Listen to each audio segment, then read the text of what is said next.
Bom, amados, nós vamos falar da vinda de Cristo, sim, do Natal em si. Mas duas coisas importantes aqui que nós precisamos, antes de entrar no texto, introduzir com os irmãos. Primeira coisa, não só aqui no Brasil, mas no mundo afora,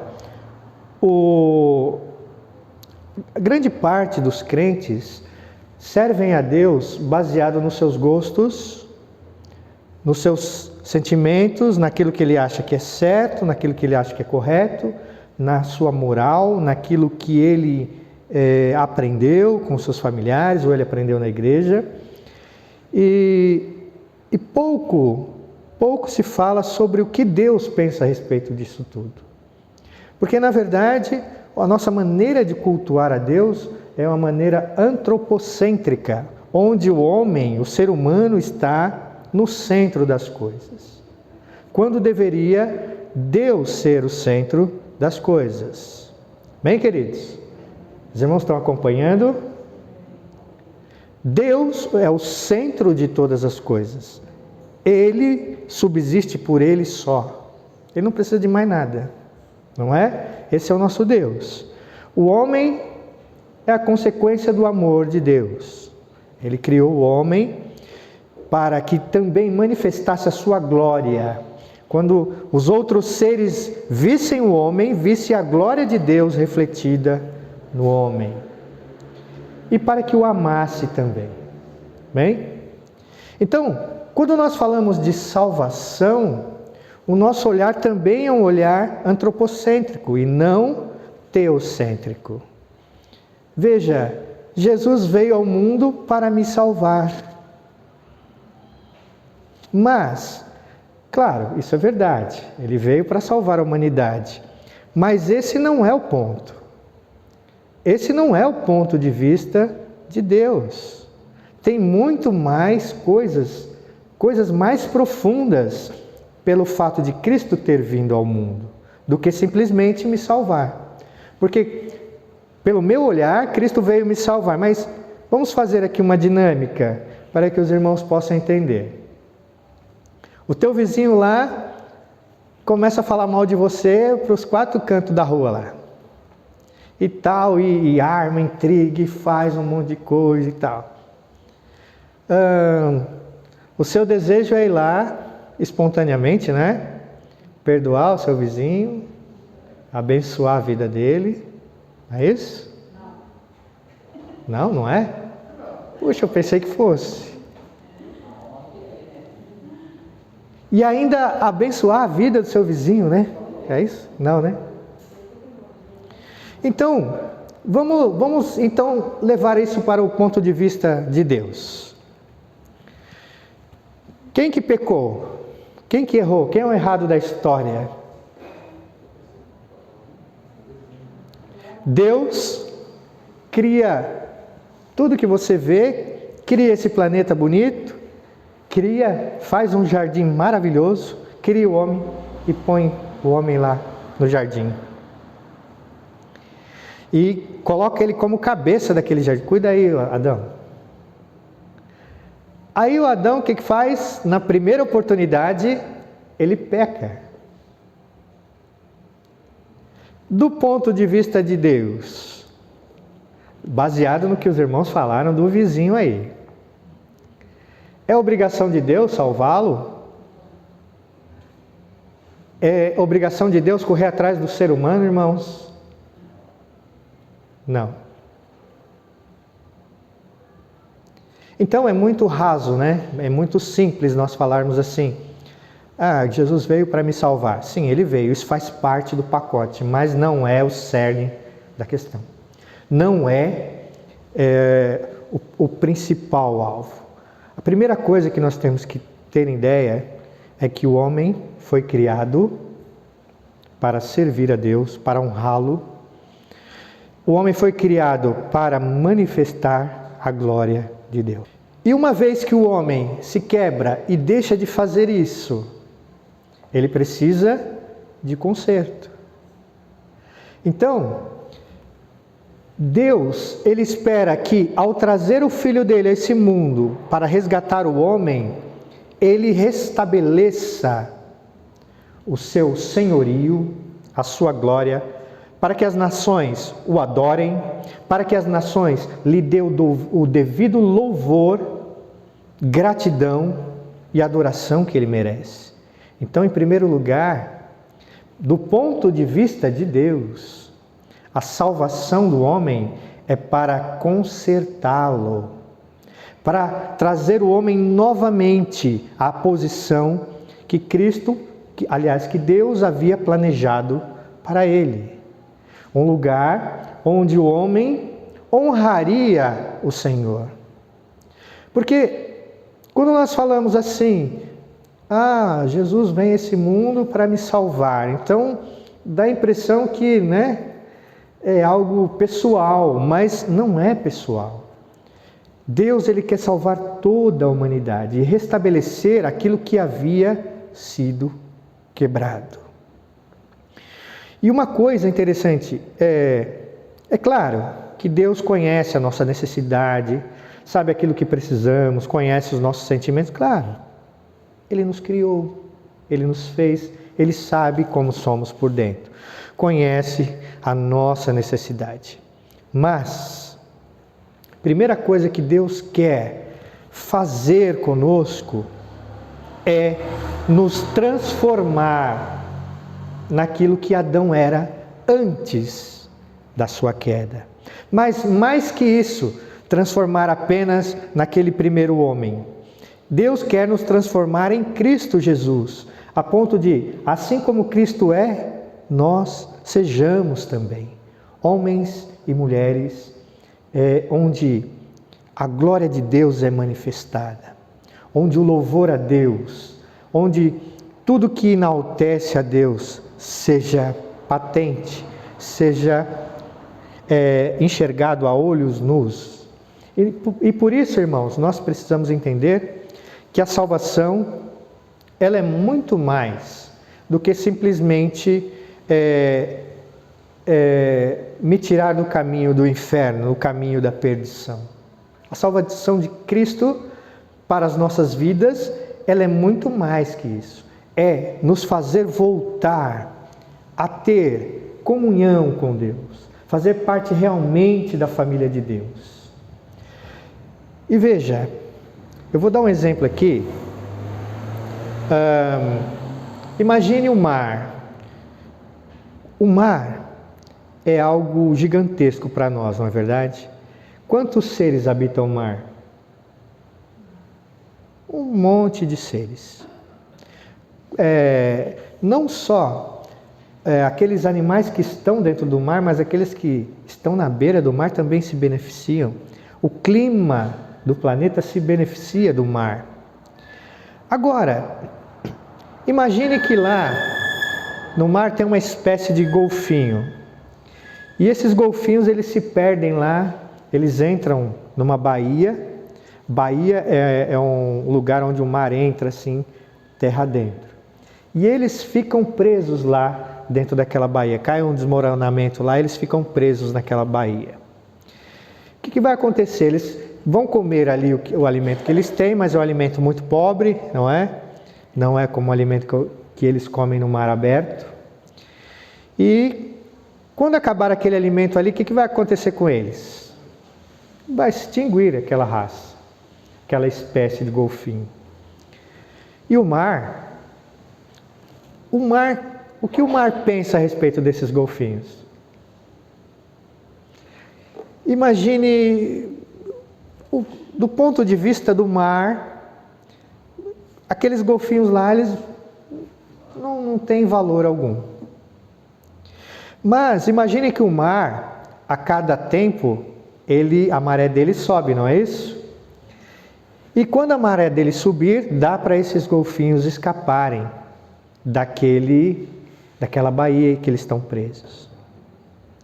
Imagine então agora Deus como o mar, que criou todas as coisas, e o homem que se perdeu nessa baía. Ora, Deus não precisaria ter que resgatar o homem. mas pela sua bondade e por esse intuito de reestabelecer aquilo que Ele criou, essa maré sobe, e essa é a oportunidade para que os golfinhos saiam. E veja que essa maré já subiu um monte de vezes.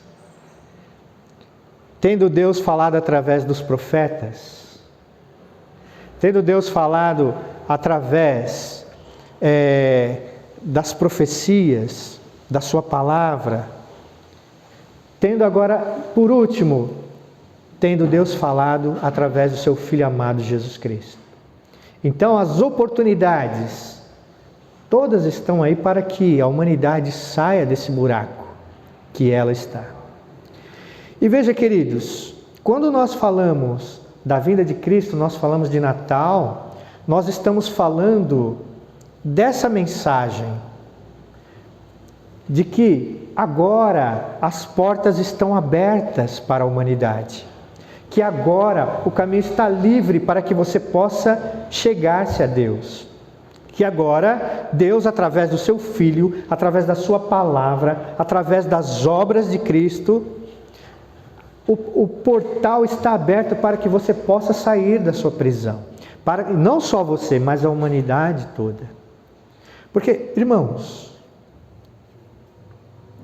mesmo que nós sejamos pessoas injustas, mesmo que nós sejamos pessoas pecadoras, mesmo que nós sejamos todos errados, mas nós temos ciência que alguma coisa não está certa nessa humanidade, não é? Ou não? Ou está tudo certo? Quando nós olhamos a história da humanidade, irmãos, nós só vemos sangue, nós só vemos falcatrua, nós só vemos traição, nós só vemos guerras, nós só vemos mentiras. E hoje, nos dias de hoje, também não é diferente do que já veio antes de nós. Então, mesmo nós sendo injustos, nós sabemos que a humanidade, ela está perdida, que ela precisa de algo mais para ela sair desse buraco que ela se encontra. Ou está tudo certo? O que os irmãos acham? Está tudo certo, irmãos? É assim mesmo a vida? É normal? Tudo que a gente vê, violência, essas coisas? Não é normal isso. Não é normal. E sabe, irmãos, é disso que se trata a mensagem de Natal. As boas novas do Evangelho. Evangelho significa boa notícia, boas novas. Então, essas boas novas está dizendo para a gente, ó, agora é a hora. Abriu lá o canal, lá dá para passar, dá para a gente nadar até o mar. Olha, gente, subiu a maré. Olha, gente, está aberto o caminho até Deus. Nós podemos ser restaurados. E assim, irmãos, que nós formos restaurados, assim que realmente encontrarmos a Deus, através de Jesus Cristo e seu sacrifício, aí as coisas boas vão chegar realmente até nós. Porque, pense comigo, Jesus, ele ressuscitou mortos? Sim. Essas pessoas viveram a vida toda? Morreram de novo, né? Deus curou muita gente, Jesus curou muita gente lá? Curou, muita gente foi abençoado, foi alimentado, mas e depois? Voltaram a ter fome? Voltaram a ter dor de barriga? Morreram? Então, se essas pessoas que receberam esses milagres, essas coisas todas, essas bênçãos terrenas, se a vida deles não entrou em contato com a vida de Deus através de Cristo, irmãos, foi uma bênção perdida. Foi algo que durou pouco.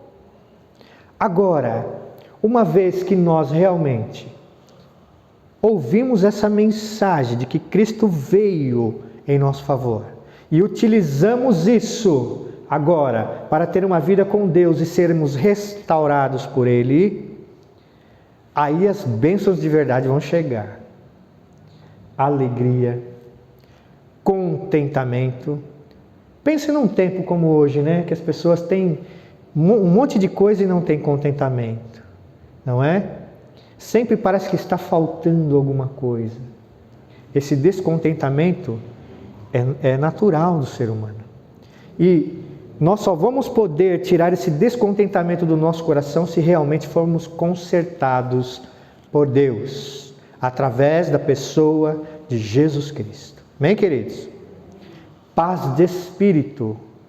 Você poder estar tranquilo, pôr a cabeça no seu travesseiro e dormir tranquilamente, sossegado, sabendo que quem cuida de você e das suas coisas, da sua família, é Deus. Como você adquire isso? Tendo comunhão com esse Deus, na pessoa de Jesus Cristo, este que trouxe a mensagem. Amém, queridos? Enquanto olharmos pela nossa ótica, nós vamos simplesmente escolher as bênçãos terrenas.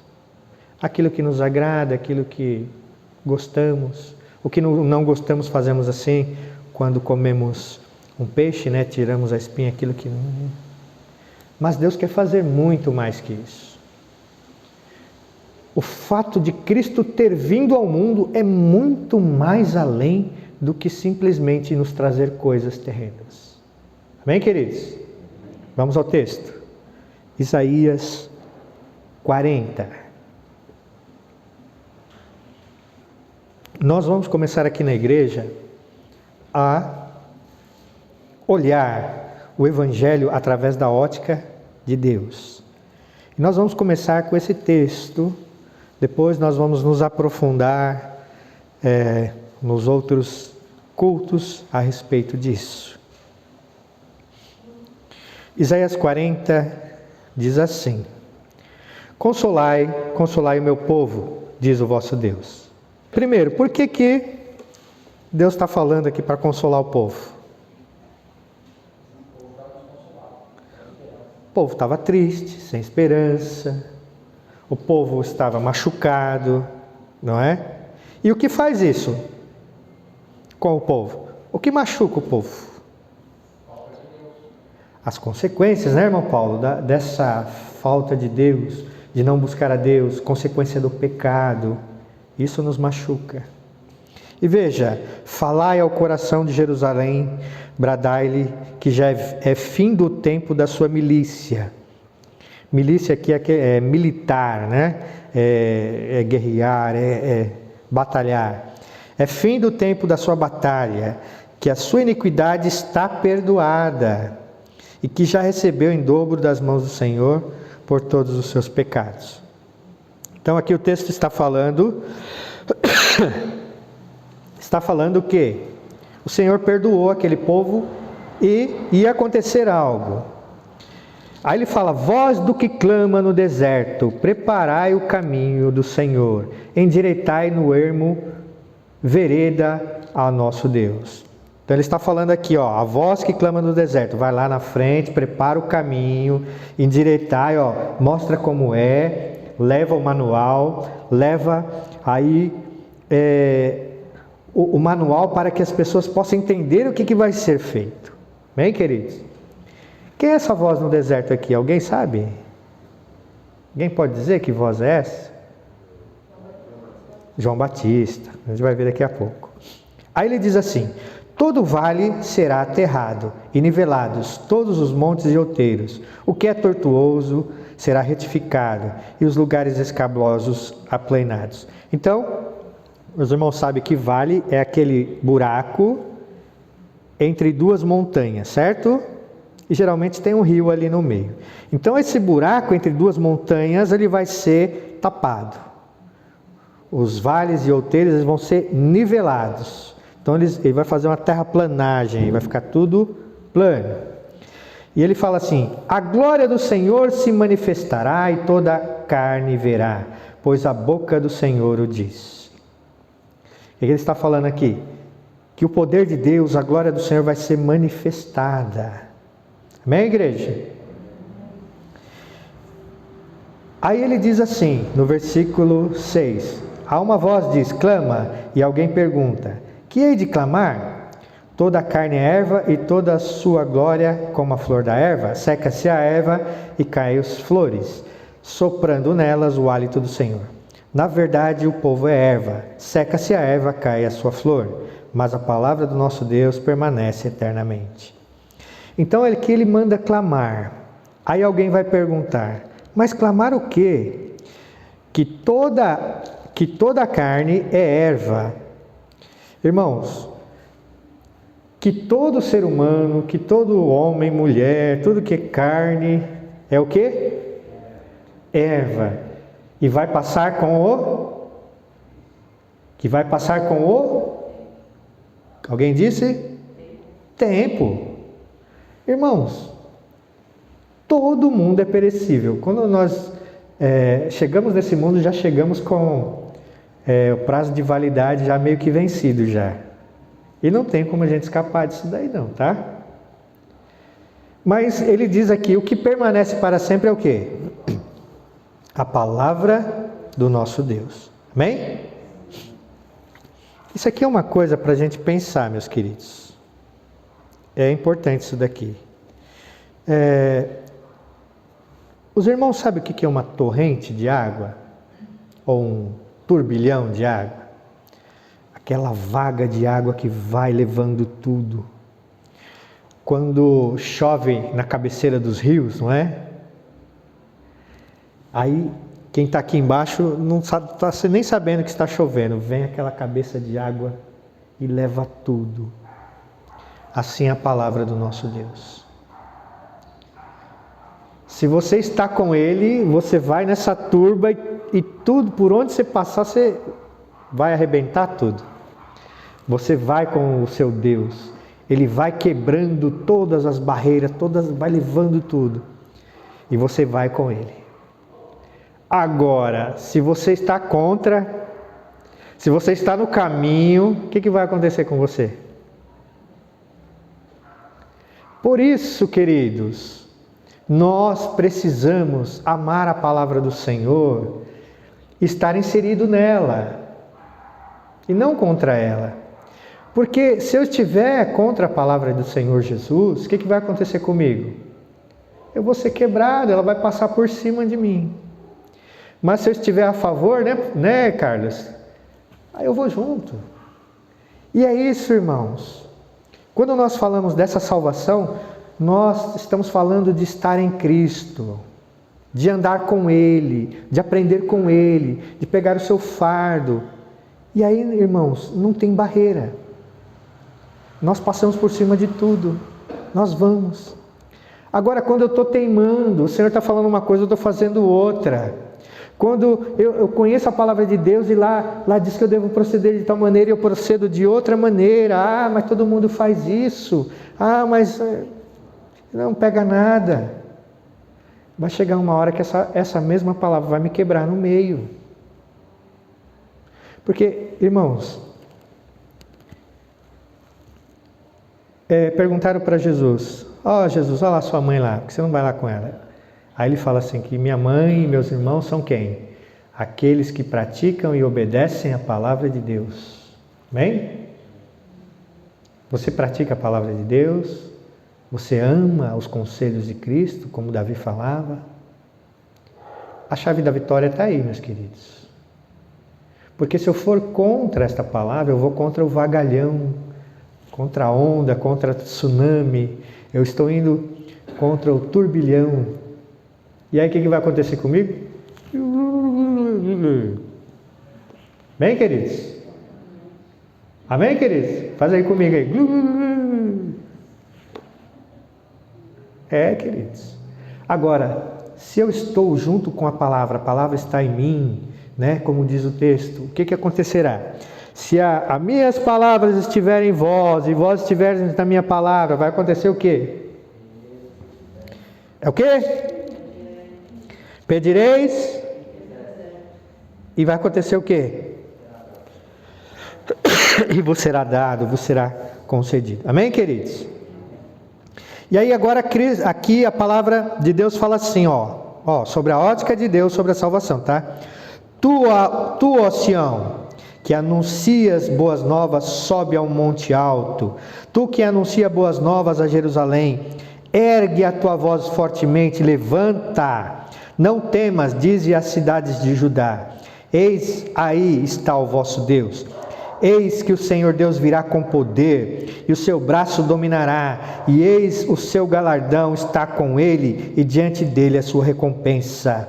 Como pastor apacentará o seu rebanho, entre os seus braços recolherá os cordeirinhos e os levará no seio. As que amamentam ele guiará mansamente.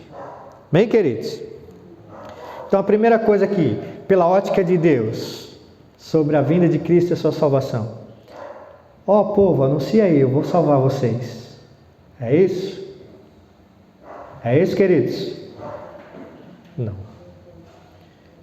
Vou dizer assim como diz o pessoal lá, né, da comunidade. Vou chegar chegando, né? Se nós fôssemos,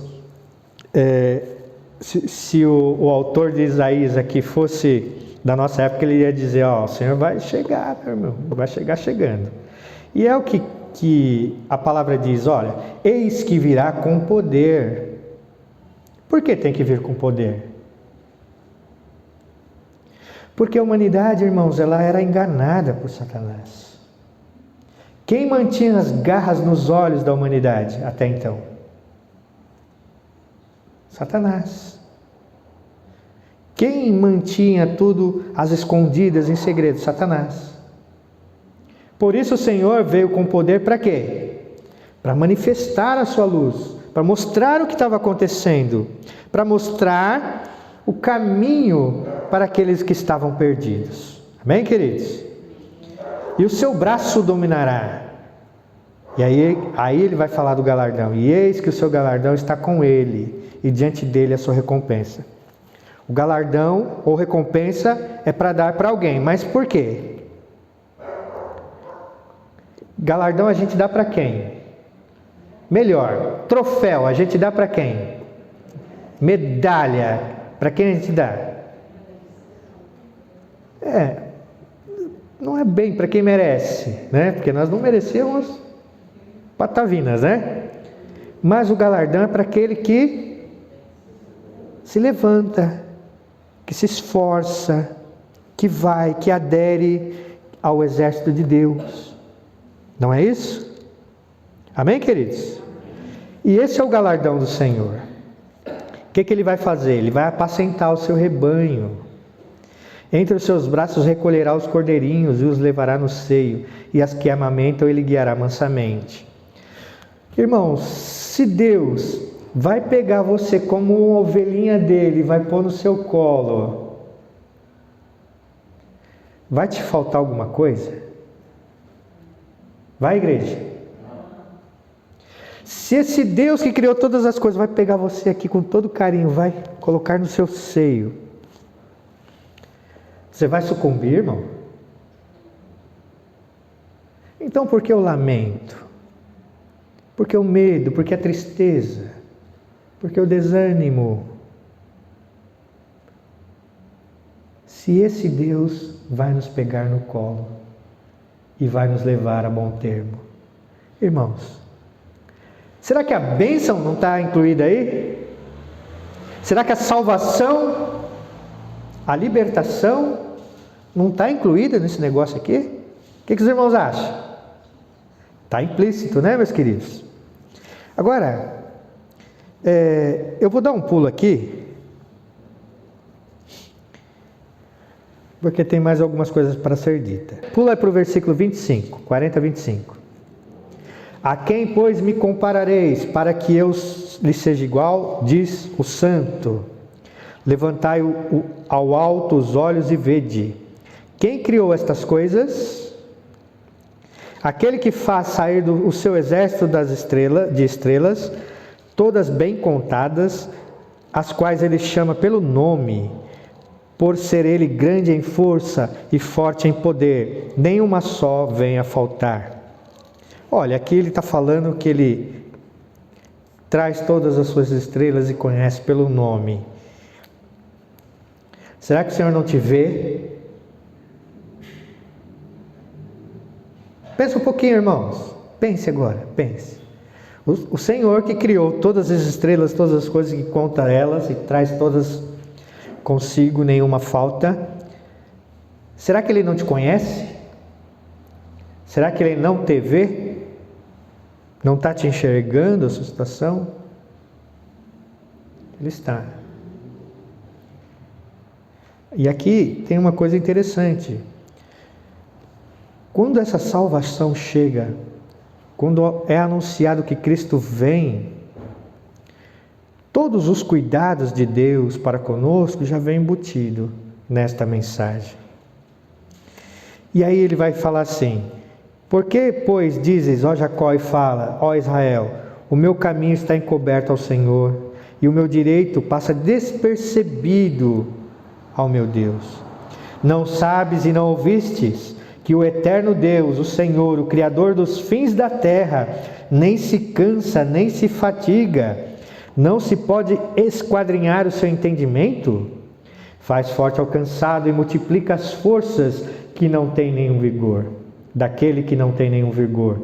Os jovens se cansam e se fatigam, os moços exaustos caem, mas os que esperam no Senhor renovam as suas forças, sobem com asas como águias, e correm e não se cansam, caminham e não se fatigam.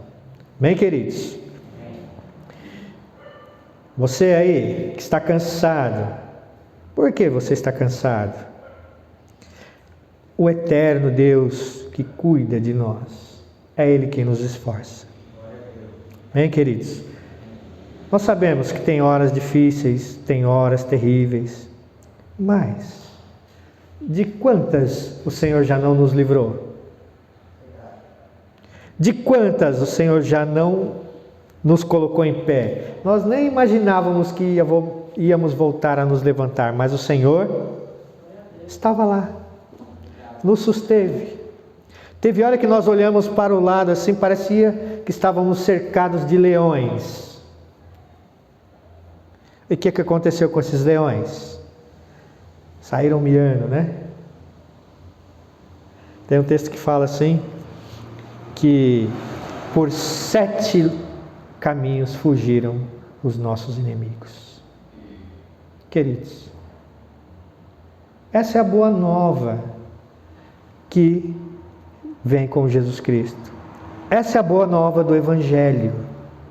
É que se nós aderirmos aos planos do Senhor, se nós nos encaixarmos na vontade de Deus, e não o contrário, tá? Não é moldarmos o Evangelho à nossa maneira de viver, não. Mas se nós nos adequarmos ao Evangelho, nada, nem ninguém pode nos deter. Paulo falava, não é a espada, não é a fome, não é a doença, não é a perseguição, e não é nem mesmo a morte que pode nos separar do amor de Deus. Por isso, queridos, o Evangelho, segundo Deus, segundo a visão, o ponto de vista dele, é que a humanidade se enquadre nas suas palavras. Tanto que ele diz que aquele que crer que Cristo foi enviado, esse é salvo. Porém, aquele que não crer já está condenado. Amém, queridos? Ainda falando sobre essa mensagem, dá um pulinho aí. Evangelho de João, versículo... Vamos ler o primeiro. No princípio era o verbo estava com Deus e o verbo era Deus. De quem estamos falando? Quem é esse verbo? Jesus. Ele estava no princípio com Deus, todas as coisas foram feitas por intermédio dele, e sem ele nada do que foi feito se fez. E aqui no 4 diz, a vida estava nele, e a vida era a luz dos homens. Olha do que se trata o Evangelho, do que se trata a mensagem de Natal, que foi dada para aqueles homens. Nós estamos falando de Natal, viu, irmãos? Essa vinda de Cristo, esse anúncio de algo especial que veio, não apenas para salvar a mim, mas tem algo maior por trás. A luz resplandece nas trevas. Primeiro, essa luz era vida. Amém, queridos? Tinha um hino que a gente cantava antigamente, um hino sacro, que falava: terás vida ao olhar para Jesus. Amém, queridos? Então, nas horas mais tristes, nas horas mais difíceis, o que eu tenho que fazer? Hein? Olhar para Cristo, para a luz. Ele é a vida, Ele tem a vida, Ele tem tudo o que eu preciso. Amém, queridos? E aí diz: a luz resplandece nas trevas e as trevas não prevalecem contra ela. As trevas não prevalecem contra ela. Ela pode até tentar, né, Olga? Mas ela vence? Não vence. Aí ele vai falar de um homem enviado por Deus, cujo nome era João. Este veio como testemunha para que testificasse da luz, a fim de todos virem e crer por intermédio dele. Essa era a voz que clamava no deserto, como nós lemos lá no passado, tá? Na antiguidade. E aí fala: ele não era a luz, mas veio para que testificasse da luz, a saber, a verdadeira luz, que vinda ao mundo ilumina todo o homem. Queridos, aqui uma coisa importante para nós. Todo aquele que realmente tem um contato com Deus, com Cristo Jesus, ele tem a sua vida iluminada. Ele passa a enxergar o que está errado nele, na sua casa, na sua sociedade. Ele começa a enxergar de uma maneira diferente. Lembram lá do publicano? Senhor, se eu fiz alguma coisa errada, se eu roubei alguém, eu vou pagar 4 vezes mais. E ele pegou todas as coisas dele e dividiu com os pobres. O que aconteceu com ele? Ele foi iluminado. Essa luz que vem, Cristo, Ele vai nos iluminar. Vai mostrar como eu tenho andado, se eu tenho andado errado, a minha maneira, a minha postura, a minha maneira de ser. E isso vai gerar em mim o desejo de mudança. Uma salvação que não implica em mudança de vida, não é essa salvação do ponto de vista de Deus. É do ponto de vista humano. Hoje nós vemos um monte de artista, um monte de gente influente aí, vindo para Jesus, aceitando as boas novas do Evangelho, mas a partir do seu ponto de vista. E daqui a pouco elas voltam a fazer as mesmas coisas que faziam. Coisas que desagradam ao Senhor, que não glorifica, muito pelo contrário, que desonra o Senhor.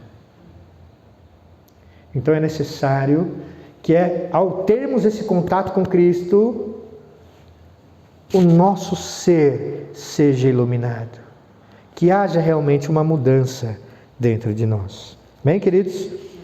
E aí ele fala assim: o Verbo estava no mundo e o mundo foi feito por intermédio dele, mas o mundo não o conheceu. Veio para o que era seu e os seus não o receberam. Pode acontecer de ter gente na igreja sendo crente e não ainda ter conhecido realmente essa luz, irmãos? Pode. Pode. E isso é muito ruim para a pessoa, porque a nossa vida, nós lemos lá que ela é como a erva do campo. Daqui a pouco ela seca e murcha. E quando isso acontecer, e é rápido, viu, irmãos? Os irmãos pensam que 80 anos demora? Os irmãos pensam que 100 anos demora? Quando você olha para trás, né, Nancy? Parece que foi desse dia que está com 18, não é?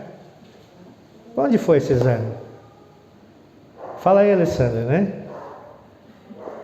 Há 23 anos atrás, 28 anos atrás. Foi ontem, né? Olha que coisa. Irmãos, e o tempo passa rápido e nós nem aproveitamos o melhor de Deus, né? E nem o do mundo não aproveitamos. Não que tenha alguma coisa melhor lá, mas você fica ali no meio, né? Eu sou crente, mas não deixou essa luz iluminar a sua vida e você não foi transformado. E essa salvação não tem eficácia alguma para a sua vida. Bem? Então é importante que essa luz nos transforme. Mas aí ele fala assim: mas todos quantos o receberam, e deu-lhes o poder de serem feitos filhos de Deus, a saber, os que creem em seu nome, os quais não nasceram do sangue, nem da vontade da carne, nem da vontade do homem, mas de Deus. Amém, queridos? Então aqueles que receberam essa boa nova, aqueles que receberam esse Jesus que nasceu, que veio ao mundo, que esse verbo que se fez carne, que era a luz, que tinha vida, esses foram abençoados, esses se tornaram filhos de Deus, esses, a segunda morte não terá poder sobre eles, eles ressuscitarão, estarão em pé diante do Cordeiro de Deus. Homens, mulheres, grandes, pequenos, gordos, magros, pretos, brancos, amarelos, esses estarão diante do Cordeiro para todo sempre. Suas vestes, olha, pensou? Sua veste brilhando como o sol, serão feitos colunas no templo de Deus. Viverão para a glória eterna do nosso Deus. Bem, queridos, o que nos está proposto é algo extraordinário, mas eu preciso fazer o quê? Pegar essas boas novas e vivê-la. Irmão, quanto crente tem por aí? E o que é pior, quantos ainda não conhecem o Senhor? Vivem uma vida terrível aí. E a salvação está ao alcance de uma mão. Saber que o Senhor cuida da gente de todas as maneiras, não é? Ele quer manifestar a glória dele nas nossas vidas.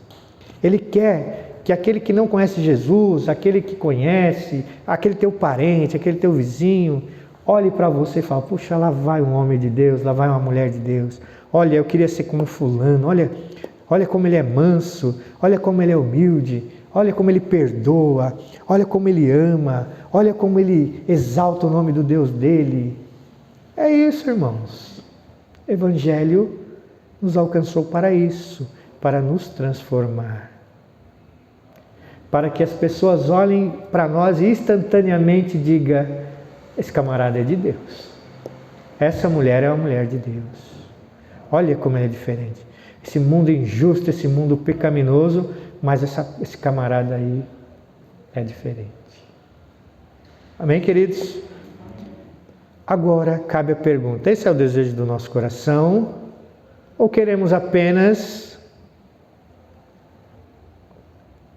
receber as bênçãos, estar aí sentadinhos, né? Sem nos comprometermos com o Evangelho, sem atuarmos no Evangelho, na obra de Cristo? É algo para se pensar, irmãos, porque os planos de Deus para a nossa vida são outros. E eu quero que você, nessa noite, saia pensando sobre isso. Os planos que Deus tem para a sua vida não é nem de longe os planos que você tem para a tua vida. E olha que eu imagino que você tenha traçado para a sua vida coisas boas, né? Coisas maravilhosas, tudo. Mas aquilo que Deus traçou para a sua vida vai muito mais além, queridos. A Bíblia diz assim, que vós que sois pais, homens maus, sabem dar coisas boas aos seus filhos, não é? E Deus? Será que Deus não sabe dar coisas boas? Então, será que esse evangelho é simplesmente para nos fazer viver bem? Será que esse evangelho proposto pelo próprio Deus, Criador de todas as coisas, é simplesmente para nos fazer feliz? Tem a minha casinha lá, meu dinheirinho entrando todo mês. Será que é só isso? Aqui de boa, servindo o Senhor, vem aqui, canto, oro, louvo a Deus, vou para casa. Será que esse convite de Deus para a humanidade é só isso, será? Ou não tem mais algo por trás? Vamos juntos, na nossa caminhada, descobrir o que realmente Deus tem para a nossa vida, igreja? Eu estou aqui para isso. E vocês? Eu estou aqui para descobrir qual é a vontade do nosso Deus, a boa, perfeita e agradável vontade do nosso Deus para com a nossa vida. Se esse é o teu desejo também, vem conosco. E você vai desfrutar aquilo que o Senhor tem de melhor para as nossas vidas. Amém, queridos?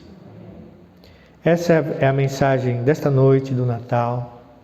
Foi para isso mesmo que Cristo veio a esse mundo, para nos fazer mais do que meros crentes, mais do que meros evangélicos, mais do que meros rótulos. Esse evangelho veio para nos fazer homens e mulheres de Deus. Bem, queridos? Senhor nosso Deus, Pai querido, muito obrigado por essa oportunidade de estarmos na Tua casa, Senhor. Senhor, aprove a Ti, ó Deus, nos chamar. Nós não éramos ninguém, estávamos longe, mortos em pecados, em delitos, Senhor, espiritualmente inertes, ó Deus. Mas coube a Ti, ó Deus, nos ressuscitar, nos chamar de volta, Senhor. Tudo isso por intermédio do Seu Filho amado Jesus Cristo, para cumprir o Seu propósito, Senhor, de reconciliar, ó Deus, o homem contigo, Pai. Pai, a fim de que nós viéssemos a glorificá-lo, a lhe dar toda a honra que é devida, Senhor. Pai, obrigado por nos restabelecer. Pai, mas muitos de nós ainda não entendemos isso, Senhor. Agora ajuda-nos a compreender, ó Pai.